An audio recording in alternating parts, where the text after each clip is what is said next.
በ13ኛው ክፍለ ዘመን ሩሚ የሚባል አንድ ግለሰብ ነበረ። ፐርዥያን ሲሆን ገጣሚ ነው ይሉታል። በተጨማሪም ሚስቲክ ተብሎ ይጠራል። በመንፈሳዊ ዓለም ውስጥ በጣም ከፍ ያለ ደረጃ ላይ ያሉ ሰዎች ሚስቲክ ተብለው ይጠራሉ።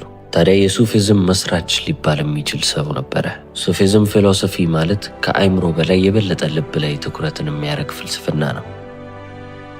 ሕይወት ብለን ከምናስባት ነገር ጋር ወይንም ደግሞ መለኮታዊ ብለን ከምናስበው ነገር ጋር በፍቅር በአዌርነስ በግንዛቤ ወይንም ደግሞ በፕሬዘንስ በመገኘት ውስጥ እንዴት ኮኔክት ማድረግ እንዳለብን ያስተምራል። የጻፋቸው መጽሐፎች አሉ። ከነዛ መካከል በጣም ታዋቂ የሆነው ማስናቪ የተሰኘው መጽሐፉ ነው። የሚጽፋቸው ነገሮች እንዳለ ስለ ታሪኮች ወይንም ተረቶች፣ ግጥሞች፣ ስለ ፍቅር፣ ስለ ኮኔክሽን እና ስለ ሰው ልጅ ነፍስ ነው የሚያወራው። ሩሚ እንደሚያስረዳውም ከሆነ ለሁላችንም ፍቅር የሚጀምረው ከውስጥ ነው ይላል። አብዛኞቻችን መውደድ የማንችለው ፍቅር የሚባል ነገር ስለሌለ ሳይሆን በውስጣችን ውስጥ አጥረን ቁጭ ያደረግናቸው ግንቦች አሉ።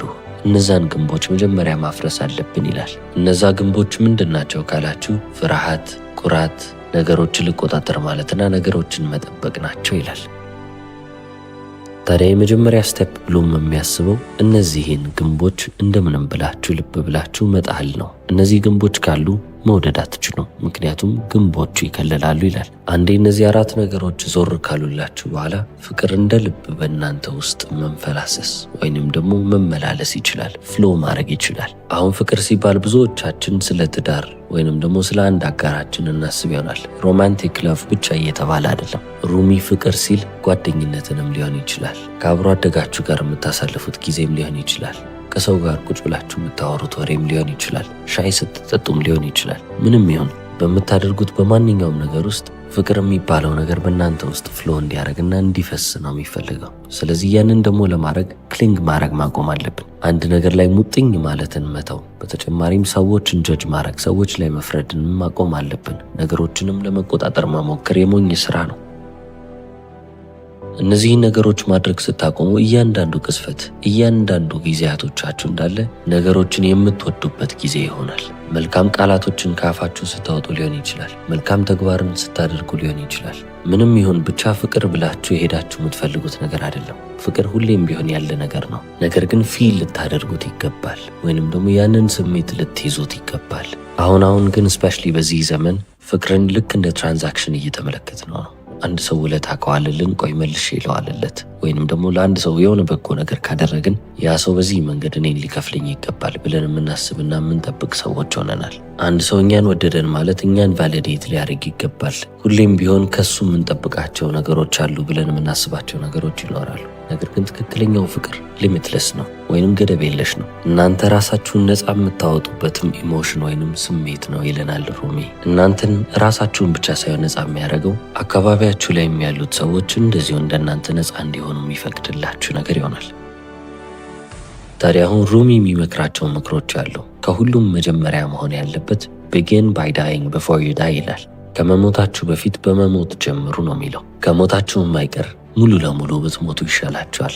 አንዴ በደንብ ከሞታችሁ በኋላ ከዛ በኋላ የምታደርጉት ነገር እንዳለ ሁሉም ጥሩ ነው። በዚህች ምድር ላይ ኢጎ ብለን የምንጠራት ነገር በሱፊዝም ውስጥ ናፍስ ይባላል። the lower self በመባል ይታወቃል። በማንነታችን ውስጥ ዝቅተኛ የሚባለው ቦታ ማለት ነው። ነገሮችን የኔ የሚለው ጎናችን፣ ሙጥኝ የሚለው ይሄ ነገር የኔ ነው፣ ይሄ የኔ ነው፣ እኔ እንዲህ ነኝ እያለ ራሱን መሰየም የሚወደው ነው። ሁሌም ቢሆን ተጨማሪ ነገር ይፈልጋል። ሁሌም ቢሆን አንድን ነገር ለመቆጣጠር ይሞክራል። ምቾት የሱ ቤስት የሚባለው ጓደኛው ነው። ሱፊም ይሄንን ትልቅ የሚባል ወጥመድ ይለዋል። ምክንያቱም ሰርቫይቫል ውስጥ ሁሌም ቢሆን ለመትረፍ መቆየት ውስጥ ያስቀራቸዋል ይላል። ከዚህ ኢጎ ብለን ከምናስበው ወይንም በሱፊዝም ናፍስ ከሚሉትም በላይ ከፍ ያለ የተሻለ ቦታ አለ። ነፍሳችን አሊያም ደግሞ ልባችን ሊባል ይችላል። በሱፊዝም ሩህ ወይንም ደግሞ ቀልብ ይሉታል። ይሄኛው ከፍተኛ የሚባለው ኮንሽስነሳችን ወይንም ከፍተኛው የሚባለው የማንነታችን ደረጃ ከመለኮታዊነታችን የተነጠለ አይደለም። መለኮታዊ ወይንም ዲቫይን ብለን የምናስበው ነገር በሱፊዝም ውስጥ በሁሉም ነገር ውስጥ እንዳለና ሁሌም ቢሆን ፕሬዘንት እንደሆነ ይነገራል። በራሳችንም ደግሞ የላቀውን ማንነታችንን ፈልገን ማግኘት የምንችል ከሆነ ወደ ላይ ከፍ እያለን በመጣን ቁጥር ከዚህ ዲቫይን ኔቸር ጋር ከዚህ መለኮታዊ ኃይል ጋር አንድ እየሆንን እንመጣለን። ከፍተኛ የሚባል ግንዛቤ ያለን ሰዎች፣ በጣም ትሁት የምንባል ሰዎች፣ በጣም ቀና የምንባልና ትክክለኛ ፍቅርን መስጠት የምንችል ሰዎች እንሆናለን። ሱፊ ፓት የሚባል አለ። የሱፊው መንገድ እንደማለት ነው። ሩሚ ያለፈበት መንገድ ነው። ይህም መንገድ from the lower self to the higher self ይወስደናል ይላል። ያ ማለትም ከዝቅተኛው ማንነታችን ከኢጓችን ተነስተን ወደ ትልቁ ዲቫይን ወደ ተባለው ወደ መለኮታዊ ማንነታችን የሚያሸጋግረን መንገድ ነው።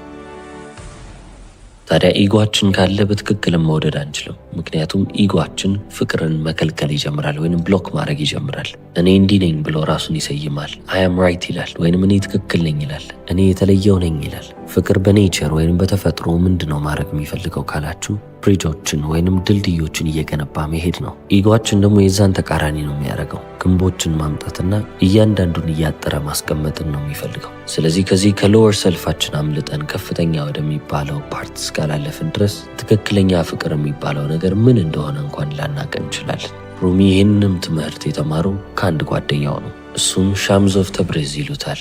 እሱም ሚስቲክ ነው። በመንፈሳዊ ዓለም ላቅ ያለ ደረጃ ላይ ደረሰ የተባለ ነው። ሩሚ ሻምስ ኦፍ ተብሬዝን ከማግኘቱ በፊት ስኮለር ነበረ፣ ምሁር ነበረ። በጣም የተከበረ ዲስፕሊንድ የሆነ በስራውም ደግሞ የሚኮራ። ታዲያ ሻምስ ኦፍ ተብሬዝ ከመጣ በኋላ ሩሚ የገነባው ነገር እንዳለ ፈራረሰበት ማለት ይቻላል። የሚያውቀው ነገር እንዳለ ነደደበት። ሩሚ ነኝ ብሎ የሚያስበውን ሰው እንዳልሆነ ሻምስ ኦፍ ተብሬዝ በደንብ አድርጎ አሳየው። እስከ ዛሬ ሲደብቀው የነበረው ማንነቱን እንዲመለከት፣ ኩራቱን እንዲጥልና የምርም ትክክለኛ ማንነቱን ፈልገው እንዲያገኝ እያበረታታው አለፈ። ታዲያ በዚህ ጓደኛው ምክንያት በሱና በፍቅር መካከል ያለውን ልዩነት እዛው ጋር ተመለከተ። ትክክለኛ ፍቅርን እንዳያውቅ ያደረገው ነገር ኢጎ ነበረ።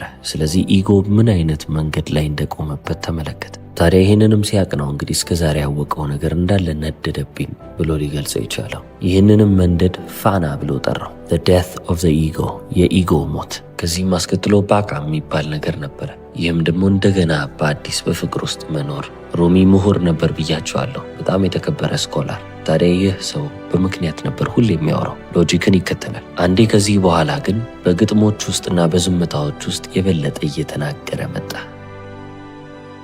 ከዚህ በኋላም ስለ ፈጣሪ ማውራት አቆመ ማለት ይቻላል። ስለ ፈጣሪ እየሰበከ ሳይሆን ፈጣሪን በሁሉም ቦታ ያገኘ ሰው ሆነ። እኛም ታዲያ ይህንን ኢጓችንን ጥለን መሄድን እየተለማመድን መምጣት አለብን። ስፔሻሊም በግንኙነቶቻችን ውስጥ ከሰዎች ጋር ባለን ግንኙነቶች ውስጥ ማለት ነው። ስንጨቃጨን ወይንም ደግሞ ስንናደድ አሊያም ደግሞ ስንከራከር ወይንም ስንቀና እነዚህን ነገሮች እንዳለ ልናስወግድ ይገባል።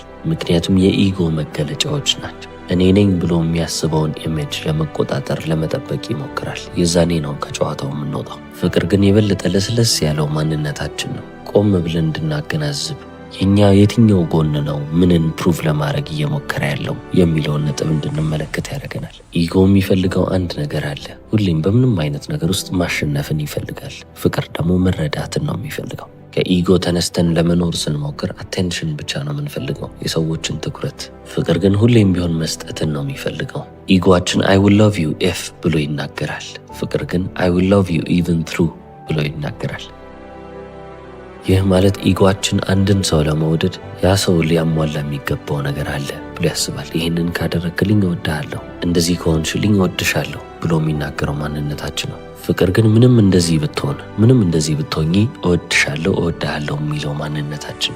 ስለዚህ ወደዚህ ሃየር ሰልፍ ለመመለስ ራሳችንን ቆም ብለን እንመልከት። በትናንሽ ነገሮች ውስጥ ይህንን አፕላይ እያደረግን ልናልፍ እንችላለን። ስንበሳጭ ቆም ብለን ነገሮችን ለመመልከት እንሞክር። ሰውን ከጎዳን በኋላ ይቅርታ ለማለት ጊዜ እንዳንፈጅ ወዲያውኑ ልባችንን እንስጥና ይቅርታ እንበል። ራሳችንን ዲፌንድ ማድረግ ይቅርታ እኮ ማለት የለብኝም እኔ እኮ አላጠፋውም ማለት የኢጎ መልስ ሊሆን ይችላል። ፍቅር ግን ሁሌም ቢሆን ይቅርታን የሚጠይቅ ነው። ጥሩና በጣም በጎ የሚባለውንም ነገር ለማድረግ ግዴታ የሰዎችን ምስጋና አጠብቁ። እነዛ ሰዎች ቢያዩዋችሁም ባያዩዋችሁም መልካም ነው ጥሩ ነው ያላችሁትን ነገር አድርጉ። በዝምታ ውስጥ ለመቀመጥ የምትፈሩ አይነት ሰዎች አትሆኑ። ምንም ችግር የለውም፣ ከራሳችሁ የትም ልታመልጡ አትችሉምና በጎ የሚባሉትን ጽሑፎች ወስዳችሁ ለማንበብ ሞክሩ። ጥሩ የሚባል ሙዚቃ መርጣችሁ አዳምጡ። ሩሚ በሁለተኛ ደረጃ የሚለን ነገር lose yourself in the dance ይላል። በጭፈራ ውስጥ ራሳችሁን እጡት እንደማለት ነው። ለሩሚ ፍቅር ምን ማለት ነበር ብላችሁ ጠይቁ። የሚረዱት ነገር ወይንም ደግሞ ሙሉ ለሙሉ ረዳዋለሁ ብሎ የሚያስበው ይህንንም መፍታት አለብኝ ብሎ የሚያስበው የሚከፋፍለውም ነገር አለበት። ፍቅርን መኖር ብቻ ነው የፈለገው። በምንም አይነት መንገድ ቢሆን ነገሩ ድብልቅልቅ ያለም ቢሆን መስመር የያዘ ቢሆን ቢያንስ በዛ ነገር ውስጥ በህይወት መኖርን የፈለገው። ለዚህ ነው ብዙ ጊዜ ፍቅርን ከዳንስ ጋር አንድ የሚያደርገው። ትክክለኛ የሚባል ዳንስ ገና ከመጀመሪያው ሁሉንም ስቴፕ አጥነታችሁ የምትጀምሩት ዳንስ አይደለም ይላል። እየደነሳችሁ በዳንስ ውስጥ የምትጠፉበት ጊዜ ነው። ትክክለኛውን ጭፈራ የምትጨፍሩት እናንተ የምርም ሙዚቃውን ለመቆጣጠር ባቆማችሁ ሰዓት ነው። እንዴት ልራመድ፣ እንዴት ልንቀሳቀስ፣ ሰውነቴን እንዴት ላርገው ብላችሁ ማሰብ ስታቆሙ የዛኔ ትሩሊ ዳንስ እያረጋችሁ ነው፣ እየጨፈራችሁ ነው ማለት ነው። በሱፊዝም ውስጥ ይህ ቲዮሪ ብቻ ወይንም የሚያስተምሩበት ነጥብ ብቻ አይደለም፣ የምርም ደግሞ ፕራክቲካል ሆኖ መሬት ላይ አውርደው ሲተገብሩት የነበረው ነገር ነው። የሩሚ ተከታዮች ነበሩ። ዘ whirling dervishes ይባላሉ። ሁሌም ቢሆን እጃቸውን ይከፍታሉ፣ አይናቸውን ይከድናሉ፣ ክብ እየዞሩ ሁሌም ቢሆን ይጨፍሩ ይዝናኑም ነበር። ታዲያ ሲሽከረከሩም እነሱ ማድረግ የፈለጉት ነገር መጨፈር አይደለም፣ ነገር ግን ፕሬየር ኢን ሞሽንን ለማመልከት ነው። እንቅስቃሴያቸው ለነሱ ጸሎት ነበረ። ሩሚም እንደሚያምነው ከሆነ ፍቅርን የምታገኙት ኤንድለስሊ ቲንክ ስላረጋችሁ ስላሰባችሁ አይደለም። ፕሬዘንት ስትሆኑ ግን የምታገኙት ነገር ነው። የት እንደምትሄዱ እርግጠኛ ሳትሆኑ በድፍረት አንድ ነገር ውስጥ መግባትን ይጠይቃል። ስቴፒንግ ኢንቱ ዲ አንኖን ይሉታል በአሁኑ። ነገር ግን ኢጎአችን ሁሌም ቢሆን አንድ የሚፈልገው ነገር አለ፣ ጋረንቲ ወይንም ደግሞ የሚያረጋግጥበትን መስመር። ይህንን ባድርግ የምፈልገው ነገር ይፈጠራል ወይ፣ እጎዳለሁ ወይ፣ ወይንም ደህና ሆናለሁ ወይ? እነዚህን ሁሉ ተያያዥ ጥያቄዎች ሁሌም ቢሆን ይጠይቃል። ፍቅር ግን እነዚህን አይነት ነገሮች አይጠይቅም ይላል ሩሚ። ፍቅር እርግጠኛ የሚሆንበትን ነገር ሳይሆን የሚፈልገው ሪትምን ነው የሚፈልገው። በዛ ሪትም ውስጥ ነው የሚቀጥለው። አብዛኞቻችንም በህይወት አድቫንስ ማድረግ የከበደን፣ ከፍ እያለን መሄድ የከበደን በዚህ ምክንያት ይመስለኛል። ወደፊት ከመንቀሳቀሳችን በፊት ነገሮች ግልጽ እንዲሆኑልን ወይንም ክሊር እንዲሆኑልን እንጠብቃለን። እያንዳንዱ እርምጃችን የታቀደና ፕላን የተደረገ እንዲሆን ስንጠብቅ ፍቅርን እናጣለን ማለት ነው። የመጀመሪያውን እርምጃ ሳንራመድ ውጤቱን ለማወቅ እንፈልጋለን። ውጤቱን ካወቅን በኋላ አንደኛውን እርምጃ ለመውሰድ ማለት ነው። ያ ደግሞ ፍቅር አይደለም፣ ይህ ኮንትሮል ነው፣ ወይንም ደግሞ ነገሮችን ለመቆጣጠር መሞከር ነው። ታዲያ ፍቅርም በምን ውስጥ ነው የሚያድገው ካልን በኮንትሮል ውስጥ ወይንም በቁጥጥር ውስጥ ሳይሆን በሰረንደር ውስጥ፣ እጅ በመስጠት ውስጥ። ሩሚም ይሄ ሬክለስነስ እንዳይመስላችሁ ወይንም ደግሞ ግድ የለሽነት እንዳይመስላችሁ እንደዛ አይደለም ይላል። ማታ ግመላችሁን አስራችሁ ወደ ቤታችሁ ግቡ፣ ከዛም ፈጣሪን እመኑት ነው የሚለን። ታዲያ አሁን እዚህ ጋር ግመሏን ማሰር ማለት ምን ማለት ነው? በእናንተ ቁጥጥር ስር ያለውን ነገር እናንተ ማድረጋችሁን እርግጠኛ ሁኑ። ሬክለስ አልሆናችሁም። ግመላችሁን ሳታስሩ ተኝታችሁ መቼስ ፈጣሪ ይጠብቅልኛል ልትሉ አትችሉም። ከእናንተ የሚጠበቀው ነገር ግመሉን ማሰር ከሆነ ግመሉን ታስራላችሁ። ከዛ በኋላ ግን ስለ ግመሏ ማሰብና መጨነቅ የለባችሁም። ፈጣሪ አለ፣ እሱን ልታምኑት ይገባል ይላል። ይህንን ምሳሌ በፍቅር ውስጥ ስናመጣው ምን ማለት ነው? ነገሮችን በደንብ አርጋችሁ ተመልከቱ፣ አዌር ሁኑ፣ ግንዛቤው ይኖራችሁ። ያንን ግንዛቤ በያዛችሁበት ሰዓት ላይ ደግሞ አት ሴም ታይም የሆነች ቦታ ስፔስን ትተዋላችሁ። የሚፈጠር ነገር ሊኖር ይችላል የሚል እምነት ይኖራችኋል ማለት ነው። ስታወሩ ሁሌም ቢሆን የልባችሁን አውሩ፣ ሐቀኛም ሆኑ፣ እውነቱን እያወራችሁ ሄዱ። ስታዳምጡም ደግሞ ከልባችሁ ማዳመጥን ልመዱ። ህይወት በምትሄድበት በራሷ መስመር ላይ እናንተም እዛ መስመር ውስጥ ስላላችሁ እየጨፈራችሁ ለፉ እንጂ ህይወት በዚህ መስመር መሄድ አለባት በሚል ጭፈራ ውስጥ አይደለም። ሰውንም ከወደዳችሁ ትክክለኛ ፍቅራችሁን ለዛ ሰው መግለጽ መቻል አለባችሁ። ቆይ በኋላ እያላችሁ ጊዜያችሁን አታባክኑ። ለብቻችሁ ወክ መሄድን ልመዱ። በተጨማሪም ካገኛችሁት ሰው ጋር ለመሳቅ ነው። ምክንያቱም በእነዚህ ነገሮች ውስጥ ነው እንግዲህ ፍቅርን እየተማራችሁት ነው። ፍቅር ሁለት ነገሮችን ሊያሳያችሁ ይችላል። መገኘት ያለባችሁ ወይንም መሄድ ያለባችሁ ቦታ ጋር ይወስዳችኋል። አለበለዚያም መማር ያለባችሁን የህይወት ትምህርት እንድትማሩ ያደርጋችኋል። ሩሚ ሉዝ ዩርሰልፍ ኢን ዘ ዳንስ ሲል ይህንን ማለቱ ነው። ራሳችሁን በዚህ ዳንስ ውስጥ እጡ ሲል ህይወትን አትታገሏት እያለም ከህይወት ጋር ተራመዱ። ህይወት የራሷ የምትባል መንገድ አላት፣ የራሷ አካሄድ አላት። በዛ አካሄድ ውስጥ ለመሄድ ሞክሩ እንጂ ትግል ውስጥ ለምን ትገባላችሁ? እናንተ ባሰባችሁት መንገድ ህይወት ካልሄደች፣ ህይወት እንደምፈልጋት አልሆነችም ብላችሁ ከማማረር ይልቅ የመጣባችሁን ተጠቅማችሁ የመጣባችሁን ወስዳችሁ ፍሎ ማድረግን በፍሰት ውስጥ መሄድን ልመዱ ይላል። በህይወትም ብዙ ጊዜ የምንፈልጋቸውን ፕሬሸስ ብለን የምናስባቸውን ወይም ውድ ብለን የምናስባቸውን ጊዜያቶች የምናጣው በዚህ ምክንያት ነው። ነገሮችን ለመቆጣጠር ስለምንሞክር ወይንም ደግሞ ይህንን ነገር ሊያዘው ብለን ስለምናስብ ነው። እነዛን ነገሮች በቼም ቢሆን አንይዛቸውም። ህይወትንም ደግሞ ልክ እንደምናባራት ነገር መመልከት የለባችሁም። የትም አትበሩም። አንድ ላይ የተያያዛችሁ ነገሮች ናቸው። ስለዚህ በዛ ውስጥ ፍሎ ማድረግን የተሰጣችሁን ነገር መቀበልንና የተቀበላችሁትንም ነገር ኢንጆይ ማድረግ ልመዱ። ጥሩም ቢባል መጥፎም ቢባል ምንም ችግር የለውም። ህይወት ያመጣችሁ ነገር ነውና መላመድ ወይንም መልመድ ያለባችሁ ነገር ነው ማለት ነው። ሩሚ የሚያስተማረው ይህንን ነው። ከኢጓችሁ ወይንም ከዝቅተኛው ማንነታችሁ ራሳችሁን እየነጠላችሁ አርቁ። ምክንያቱም ትክክለኛው ማንነታችሁ ያለው የእናንተ ሃየር ሰልፍ ውስጥ ነው፣ ነፍሳችሁ ውስጥ ነው። ነፍሳችሁም ደግሞ ከመለኮታዊ ማንነታችሁ ጋር አንድ ነው ይላል። ፐርዥን ፖኤትን ሚስቲክ ይሉታል ሩሚ። የእሱን ትምህርት ዛሬ ተምረናል። ነገ ምናልባት የእሱን ቪዲዮ አስከትልላችሁ ይሆናል። እስከ መጨረሻው ስለተከታተላችሁ ያመሰግናለሁ።